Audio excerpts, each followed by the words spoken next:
बोलो बांके बिहारी लाल की जय। बोलो राधा रानी की जय। दूसरा श्लोक है गोपी गीत का, तो उसका गायन करते हैं। शरदुदाशये साधुजात सत् सरसिजोदर श्रीमुषादृशा सुरतनाथ ते अशुल्क दासिका वरदनिघ्नतो नेह किं बध। गोपियां कह रही हैं, दूसरे श्लोक में बड़ा सुंदर भाव है। गोपियां कह रही हैं कि शरद ऋतु के सरोवर में, शरद ऋतु जब होती है तो सरोवर में खिले हुए सुंदर कमल और कमल के भीतर का जो उदर यानी कमल के भीतर का जो भाग है वो लाल लाल हो जाता है। तो कमल के भीतर का जो लाल भाग है उसका जो सौंदर्य है, उस सौंदर्य को भी लज्जित करने वाले यानी छोटा करने वाले आपके जो नेत्र है ना, उन नेत्रों से आपने हमारा हृदय चुरा लिया है, चित्त चुरा लिया है। उस दृष्टि से, उन नेत्रों की दृष्टि से आपने हमारा चित्त चुरा लिया है और हम आपकी अशुल्क दासिका हैं। अशुल्क दासिका क्या?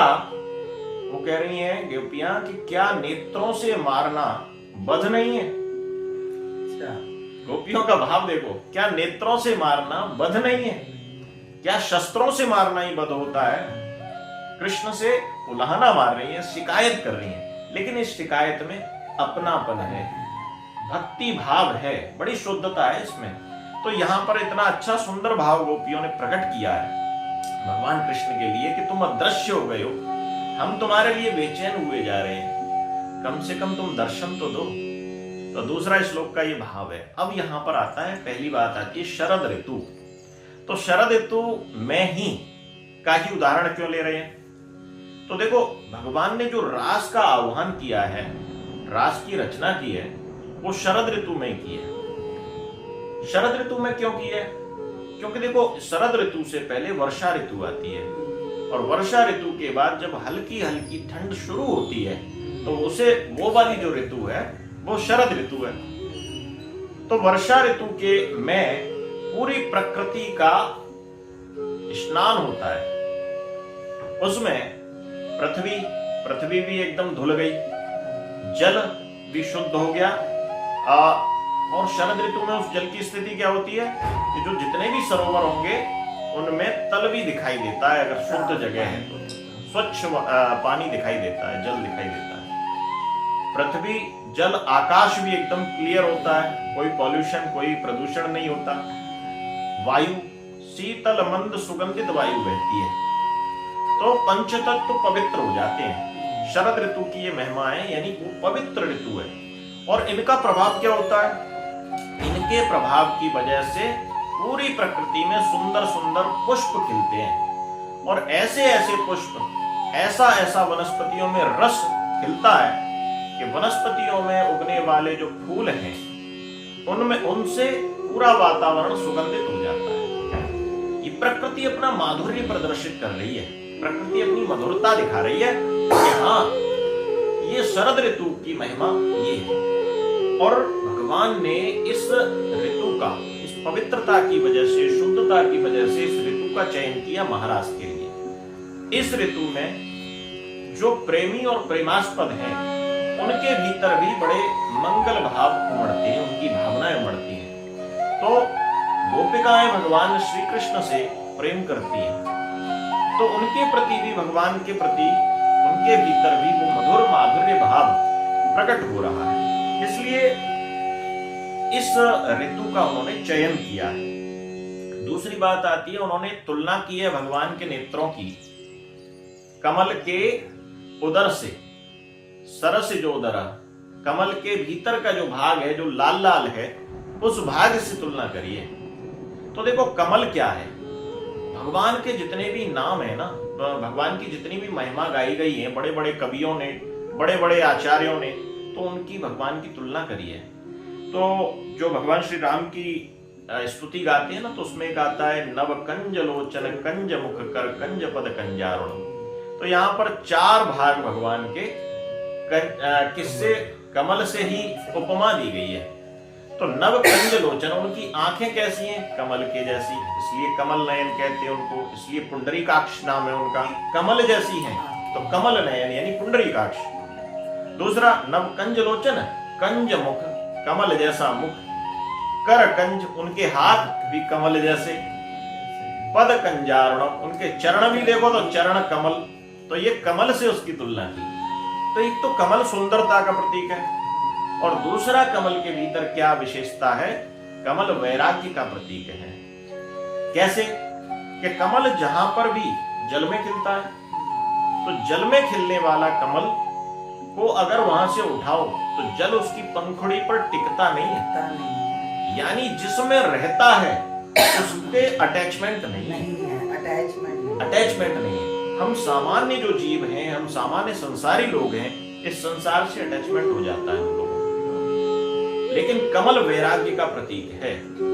तो गोपियां कहीं ना कहीं कमल से उनकी नेत्रों की तुलना करते हुए कहती हैं कि तुमने जिन नेत्रों से हमें घायल किया है, तुम तो कमल नयन हो, यानी तुम वैरागी हो, तुम्हें हमारी सुध नहीं आती, पर हमें तो तुम्हारी आती है, हम तो कमल नयन नहीं है। तो ये भाव वो प्रकट करती हैं। गोपियां कहती हैं कि हे प्रियतम, कृपा करो हम पर। जैसी आपने कृपा कैसे किस पर करी, जटायु पर कृपा करी, अहल्या पर कृपा करी, और तो और आपने कृपा तो ऐसे लोगों पर कर दी जो दुष्ट थे। आपने पूतना पर कृपा कर दी, अपने धाम पर पहुंचा दी।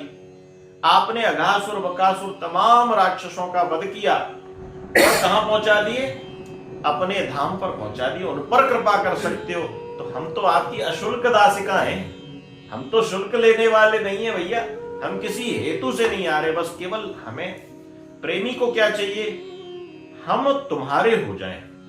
प्रेमी ये नहीं चाहता कि जो प्रेमास्पद है वो हमारा हो जाए, बस हम तुम्हारे हो जाएं। तो हम तो यही चाहते हैं, हम तो अशुल्क दासिका हैं, तो इसलिए हमें कृपा करो हमारे ऊपर। और इस जब तक तुम हमारी आंखों से अदृश्य हो, ओझल हो, तब तक हमें वो कृपानुभूति नहीं हो रही है। हे प्यारे, तो वो किसी शायर ने लिखा है बड़ा अच्छा कि शाहों की निगाहों में अजब तासीर होती है, शाहों की निगाहों में अजब तासीर होती है, निगाहें लुत्फ से देखें, निगाहें लुत्फ से देखें तो खाक भी अक्सीर होती है। शाह मतलब शहंशाह, शहंशाह अगर किसी गरीब को देख ले एक बार तो उसके दिन बदल जाते हैं, तो ऐसे ही तुम शहंशाह हो हमारे, तो एक बार कृपा दृष्टि करो ना, हम गरीबों पर कृपा दृष्टि करो ना, हम तुम्हारी अशुल्क दासिका हैं।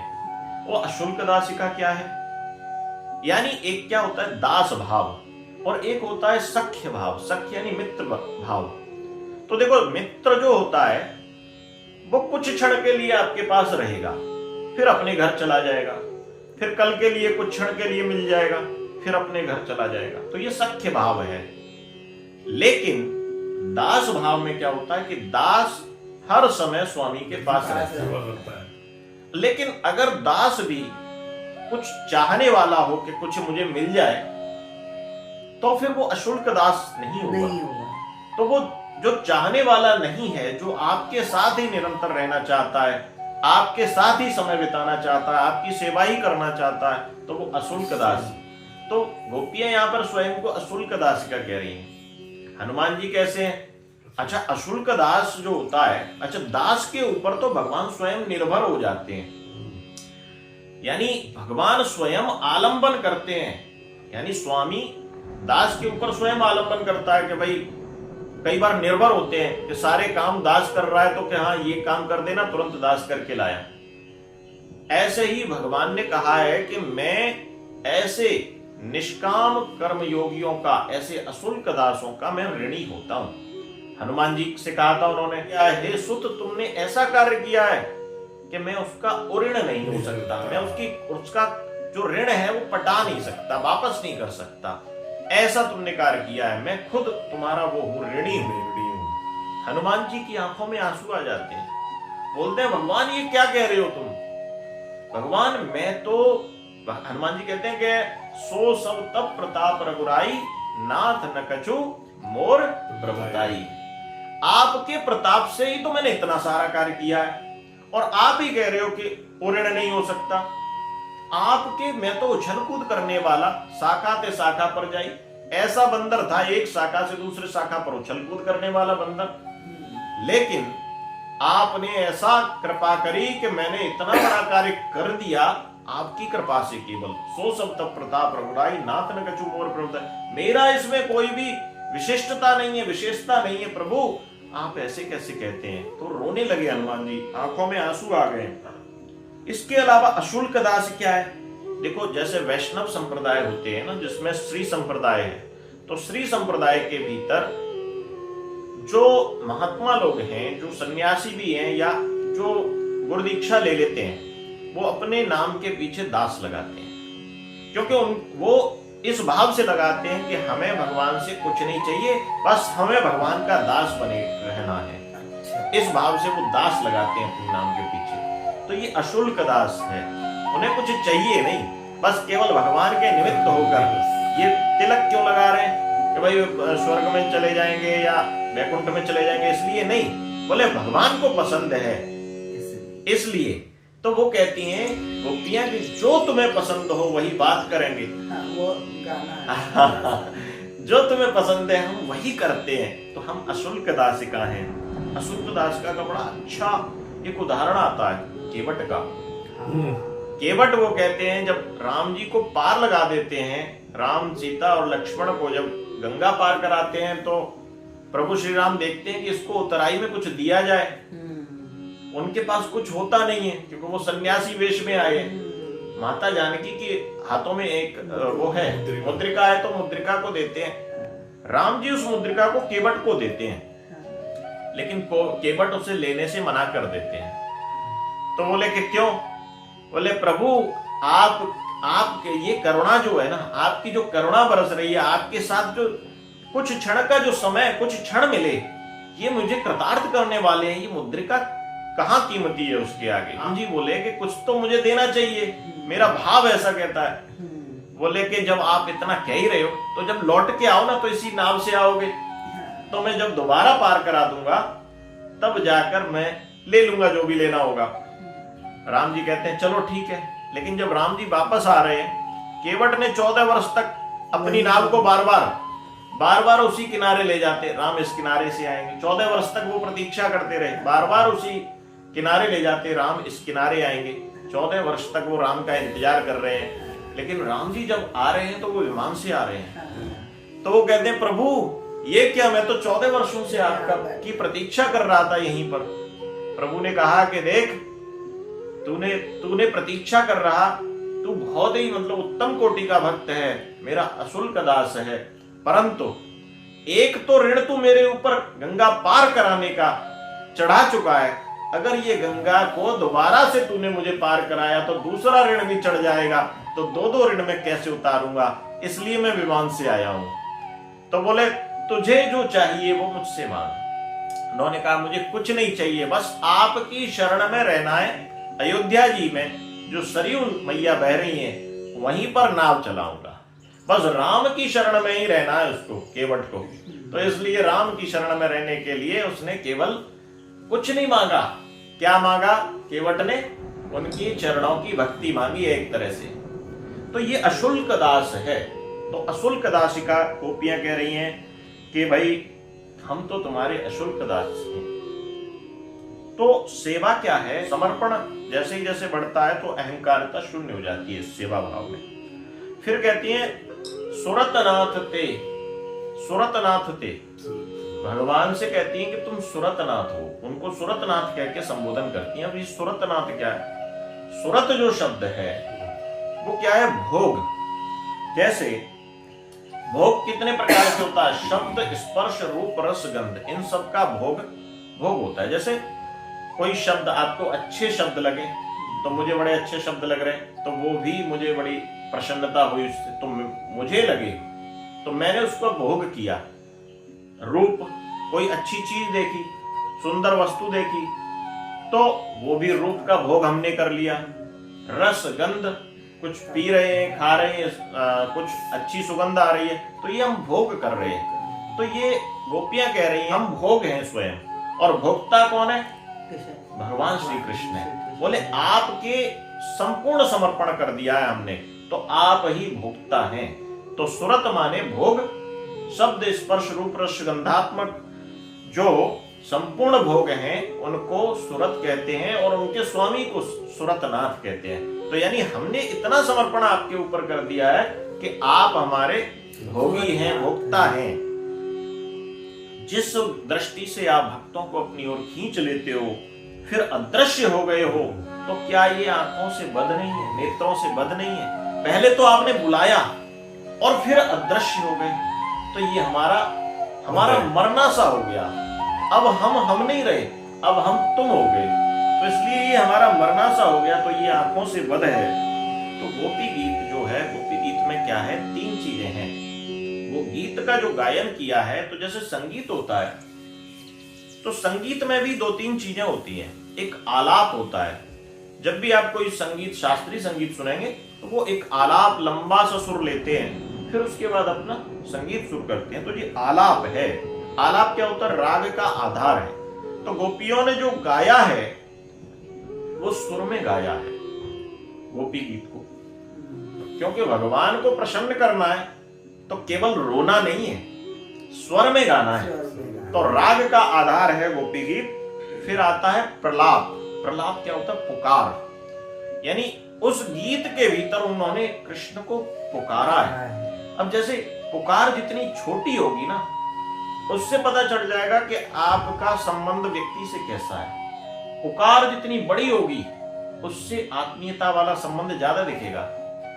कान्हा ऐसे पुकारेंगे, तो यानी कोई अपना ही होगा ना, तो इतनी तेज आवाज में पुकार रहा है कहीं दूर से, तो फिर वो पुकार है उनकी, एक लंबी पुकार है, तो ये प्रलाप है। और तीसरी अभिव्यक्ति है विलाप। विलाप यानी रोना। रोना कैसा? जब आपकी भावनाएं उमड़ती हैं, तब वो विलाप स्वयं प्रकट होता है। तो वो जो विलाप बनता है, वो एक गीत के रूप में परिवर्तित हो जाता है। तो वो विलाप कब होता है? वो विरह की अवस्था में होता है, जब बिछड़ गए हो। विरह यानी बिछड़ाव। तो भगवान श्री कृष्ण कहीं अंतर ध्यान हो गए हैं, तो बिछड़ गए हैं, तो गोपियों के भीतर वो विलाप प्रकट हो रहा है। तो आलाप, प्रलाप और विलाप, ये तीनों प्रकट हो रहे हैं। विरह में क्या स्थिति बनती है? प्रियतम की स्मृति बनी रहती है विरह में। कई बार क्या होता है? सर्वत्र वही दिखाई देता है। गोपियां फिर आगे के श्लोकों में आ रहा है कि जड़ वस्तुओं से भी पूछ रही हैं, पीपल से भी पूछ रही हैं, नदियों से, तालाबों से पूछ रही, तुमने कान्हा को देखा क्या? तो ये सब जगह वही दिखाई देता है। उसी के गुण स्मरण होते हैं। कहीं कहीं बैठे हो तो ध्यान में आता है कि वो कान्हा के गुण कैसे, वो ऐसे करते हैं, वैसे बन जाती हैं गोपियां। आगे के श्लोकों में आएगा। कभी कभी आंसू बहने लगते हैं, और कभी कभी याद करते करते नींद में चली जाती हैं गोपियां। ऐसे ही कोई बोलता है, कोई कुछ बोलता है। जब ये स्थिति बनती है, तो जब कोई कुछ बोलता है तो क्या होता है? सुनाई नहीं देता। तो सुनाई नहीं देता, और बात 2-3 बार जब उसको हिलाओ, अरे आपने मेरी बात सुनी, हाँ, दूसरी दुनिया में, क्योंकि ध्यान कहीं और रहता है। तो ये जो स्थिति है, ये गोपियों की स्थिति है। तो कई बार मन का असर तन पे भी होता है, तन जर्जर हो जाता है, थोड़ा बीमार से हो जाते हैं, क्योंकि कान्हा की निरंतर स्मृति बनी हुई है, चाल ढाल बदल जाती है कई बार। तो इसलिए साधु जन भी आप देखोगे, जितने भी संत जन हैं, उन संत जनों का जीवन भी देखोगे, तो कई बार कोई कहता है ये तो पागल सा बाबा हो गया है। ये क्या है? ये स्मृति है, भगवान की स्मृति में खोए हैं, वो डूबे हैं, वो गोपी भाव उसके अंदर प्रकट हो गया है। तो हम उसको पहचान नहीं पाते। हम लौकिक दृष्टि से जब देखते हैं तो हमें वो पागल सा दिखाई देगा, लेकिन वास्तव में पागल हम हैं, वो पागल नहीं है। उसे कान्हा की स्मृति है। गोपियां कह रही हैं, हे कान्हा, इन कमल नयनों से जो आपने हमारा चित्त चुरा लिया है, तो क्या ये हमारा वध नहीं है? हे सुरतनाथ, दर्शन दो प्रभु। आज के वीडियो में इतना ही। बोलो बांके बिहारी लाल की। कृष्ण कन्हैया लाल की, राधा रानी